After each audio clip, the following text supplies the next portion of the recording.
Lives. They're a concept that just about everyone is familiar with. Even if you don't play video games, you've at least heard the saying that a cat has 9 lives. It's a super easy concept to understand. The amount of lives you have is the amount of times you can die before you're dead for good. But I'm not here today to explain a simple concept to you like some condescending maniac. I want to talk about the validity of still using these things in games today, discuss why they existed in the first place, and take a deep dive into how some developers have chosen to remove lives entirely in place of more substantial punishments for death. So, without further ado, let's get right into it.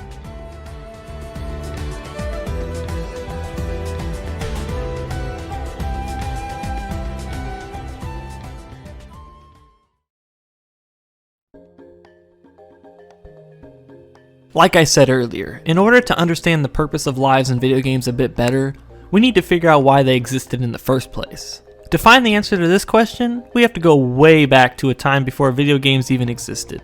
I know, sounds stupid, but just hear me out for a second. We can trace the concept of lives all the way back to the era of pinball machines, where you could associate the amount of balls you had left with the amount of quote-unquote lives you had left.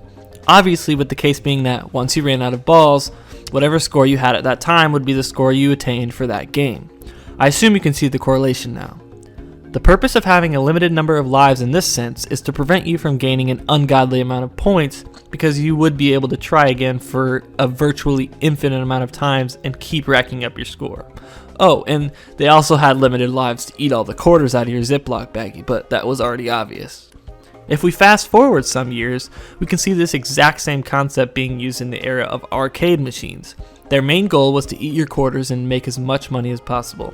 So, they made their games extremely hard, and gave you a very limited number of tries per quarter. The real incentive to keep playing here is getting further into the game than you did on your last quarter, and well, you can see where the rabbit hole starts there. Moving later into history, when video games in the home were becoming much more prevalent, we can still see a somewhat viable purpose for lives in most games. I particularly want to examine games released in the NES era for this video, as most people will be familiar with them.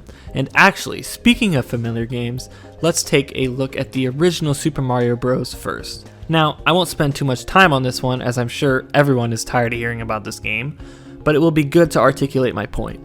So, for those of you that don't know, once you run out of lives in this game, you would have to restart entirely from the beginning at World 1-1, no matter how far you made it into your journey. Although there was a cheat code you could use by pressing A plus start on the title screen to continue from the beginning of the world you died on, but obviously this was not widely known back then. Regardless, if we think about why this mechanic exists in the game, it may seem a little less viable than the reason for pinballs and arcade machines to have limited tries, and that's because it is. This punishment is put into place to give artificial padding to the game to make it seem longer. Back then, games could not be as long as they are today, obviously because video gaming was more primitive during that time. Games could not be nearly as advanced because resources, capabilities, and file sizes were extremely limited. You can see this artificial difficulty used in many other games of the NES era, such as Contra, Battletoads, and Ghosts and Goblins, just to name a few. During the era of these games, people were okay with this padding because they thought that it increased the value of the game, essentially giving them more bang for their buck in the long run.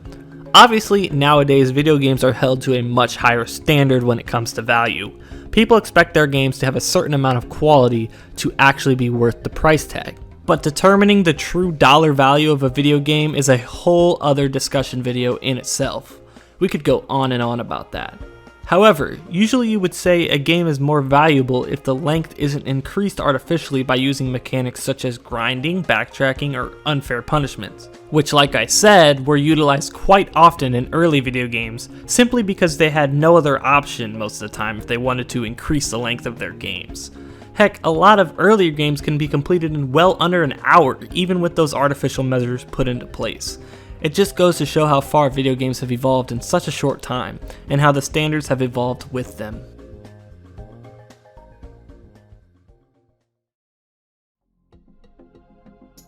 After that brief look at the origin of the concept of lives, we can now be better prepared for an examination of the validity of using lives in video games today.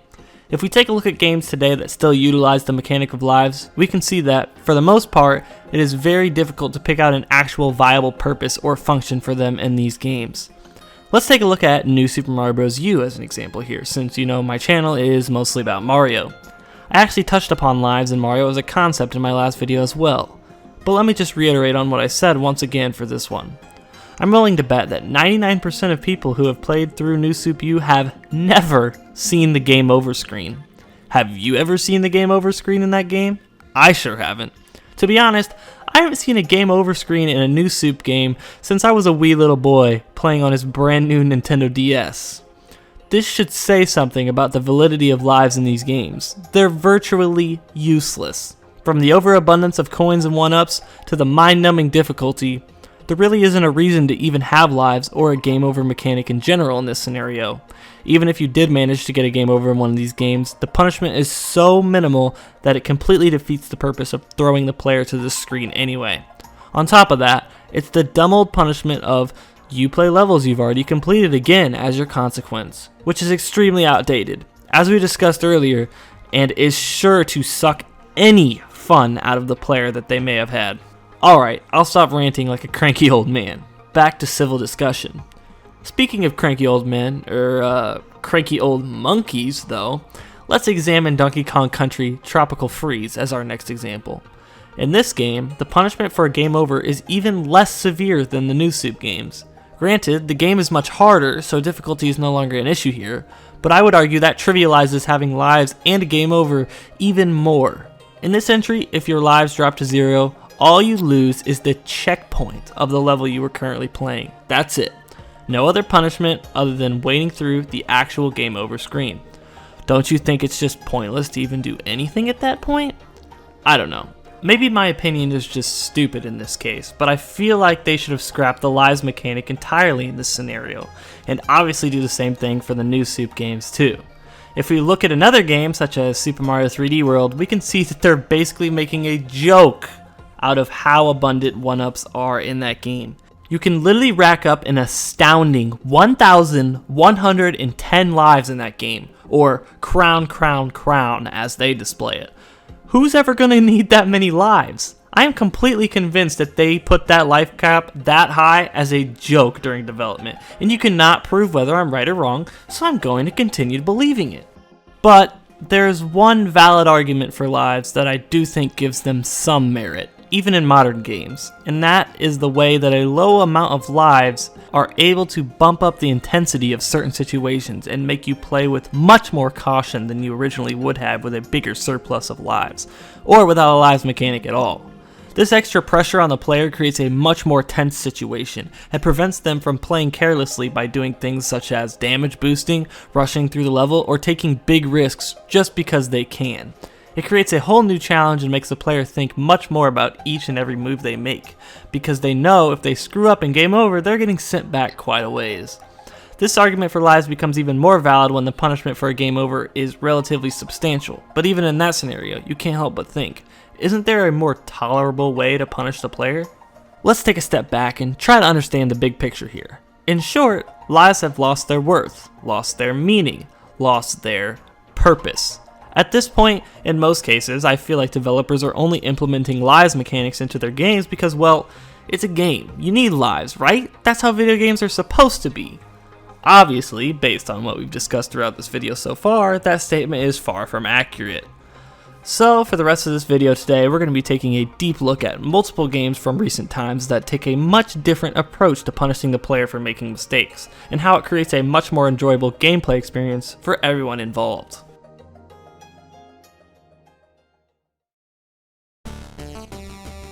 The first game we're going to be taking a look at is Shovel Knight, which is one of my favorites. In this game, once you die, you are sent back to one of the multiple checkpoints throughout a level.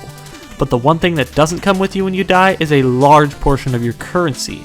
It gets put into nice little floating bags for you to come back and get. Currency is super important in this game as you use it to upgrade your shovel, armor, increase your health, and a lot more.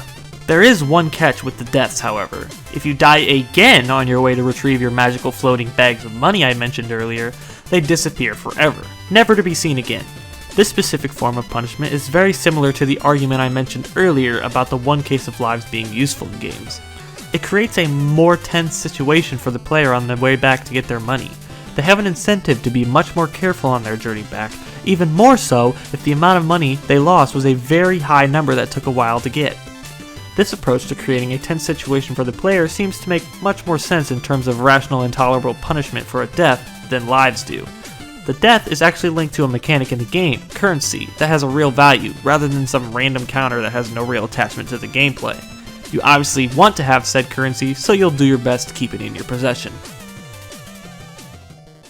A similar approach is used in Hollow Knight, whereas you lose your currency when you die, and in the case of this game, you lose all the currency that you're currently holding, and a floating shadowy figure of your former self known as a shade is created at your death spot. The release of your shade also breaks your soul meter, which is used to heal yourself and use spells. The capacity of your meter is limited until you can find your shade and defeat it. This creates an extra incentive on top of retrieving your currency because you are also limited in your abilities if you don't go kill your shade, not being able to heal as much or cast as many spells without replenishing the meter. And trust me, you're gonna need a full, fixed soul meter for this game. It is not forgiving with its difficulty, especially in boss fights. Another game I want to take a look at is Super Mario Odyssey. Now, this Mario game in specific is special because it's actually the very first mainline Mario game to ditch the lives mechanic altogether. You could argue that this should have happened as soon as Mario 64, but the past is obviously in the past, so let's not discuss that. In Odyssey, every time you die, you lose 10 coins before you respawn. Your coin counter is not restricted to reset after 100 coins this time, and is universal throughout the entire course of the game.